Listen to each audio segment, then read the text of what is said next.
요 한 분을 저희가 한번 분석을 해봐야 될 것 같아요. 조금 다른 스타일의 상황이었습니다.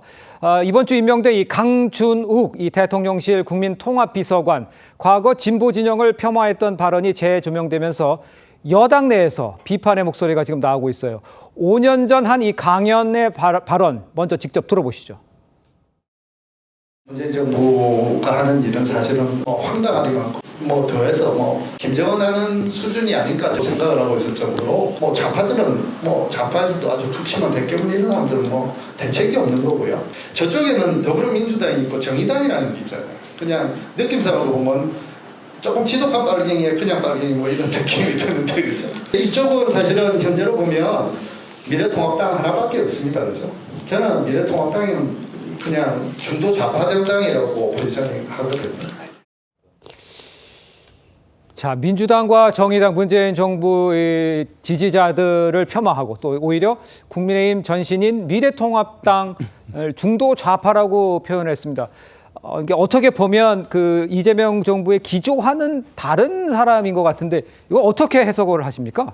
아니 이재명 정부의 기조와 완벽하게 다르기 때문에 이재명 대통령이 그 이제 국민 통합이라는 네. 그 의미는 뭐냐면 사실은 우리가 왜 흔히 극우, 극좌, 중도 이런 이제 분류를 이념적 분류를 하잖아요. 예. 그럴 경우에 국민 통합이라고 한다면 극좌가 극우도 품고 또는 그 반대의 경우도 있고 이런 네. 경우를 이제 통합이라는 개념으로 아마 지금 이재명 대통령실에서는 생각을 하고 있는 것으로 제가 판단이 되고 예. 그런 차원에서 본다면 흔히 이제 이재명 대통령 정부, 민주당 정부를 좌파다 이렇게 얘기하는 사람들이 많이 있잖아요. 그렇죠. 그러니까 이제 우파를 이제 그 발탁을 해서 뭔가 이 통합적 이미지를 보여주겠다. 저는 이런 의미로 보여요. 그렇게 보였는데, 근데 이 우파니 좌파니 하는 것도 사실은 약간의 정도 차이가 있는 게 일반적이잖아요. 그렇습니다. 예. 근데 지금 강준욱 비서관의 이 경우에는 보니까 미래통합당, 그러니까 지금 국민의힘의 전신을 중도 좌파라고 할 정도면 제가 보기에는 본인은 아주 맨 오른쪽에 가 있지 않으면 그렇게 안 보일 것 같거든요. 그렇죠? 맨 오른쪽에 가 있지 않고 예. 그냥 적당한 우파 정도로 있다면 지금 국민의힘의 전신이 중도 좌파로 보이지 않죠. 예. 그렇기 때문에 아주 극단적인 사람을 선택을 했다.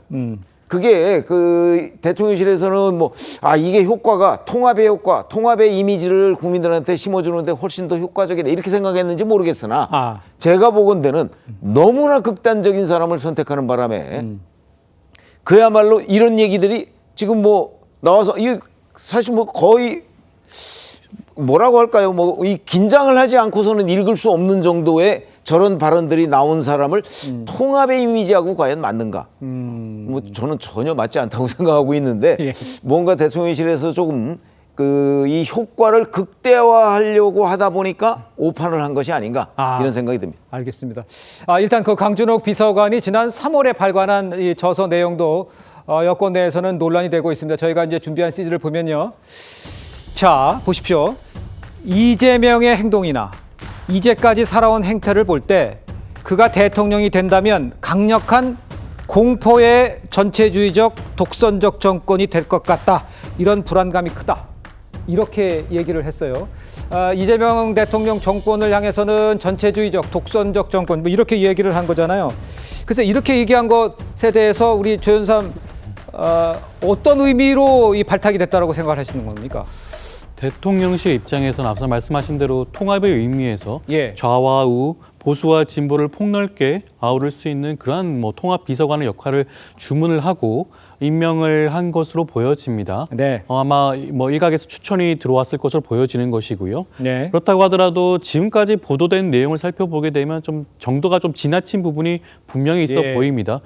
과거 2020년경에 했던 발언이야 과거 발언이라고 치부한다고 하더라도 최근 3월에 출간된 책 내용을 살펴보게 되면 사실상 윤석열 전 대통령이 한 계엄을 옹호하고 탄핵을 반대하는 그런 입장을 노골적으로 드러내고 있는 그런 문구들이 나오고 있거든요. 그러니까요. 그렇다고 한다면 이것은 사실 지난 대선에서 국민들이 이재명 대통령을 지지했던 헌법을 수호하고 탄핵을 탄핵을 찬성하고 계엄을 반대하는 국민적인 열망과는 좀 동떨어진 내용이 아닌가라는 네. 생각이 들기 때문에 인사 검증 과정에서 이 부분이 제대로 파악이 되지 않은 부분도 좀 있지 않을까라는 생각이 들고요. 예. 그렇다고 한다면 저는 뭐 대통령실에서 결정할 것이 아니라 예. 강준욱 비서관 스스로 본인의 그런 거취 여부에 대해서도 한번 고민을 해볼 필요가 있지 않을까 싶습니다. 알겠습니다. 그러니까 그 지금 조현상 부회장 얘기는 대통령의 의미, 뜻, 왜 했는지는 이해하나 민주당에서 나오는 반발이라든가 물러나야 된다는 지적에는 동의한다 이런 얘기십니까? 예, 그렇습니다. 예, 네. 알겠습니다. 자, 일단 강 비서관의 저서 12월 3일 이 비상계엄을 옹호하는 발언이 담겨 있는데 화면을 좀 만나보시죠. 자, 나는 대통령의 비상계엄을 야당의 민주적 폭거에 항거한 비민주적 방식의 저항이라고 정의한다. 대통령의 권한인 계엄 선포를 내란으로 몰아가는 행위는 계엄 이꼬르 내란, 프레임의 여론 선동 그 이상도 이하도 아니다. 이렇게 얘기를 했어요.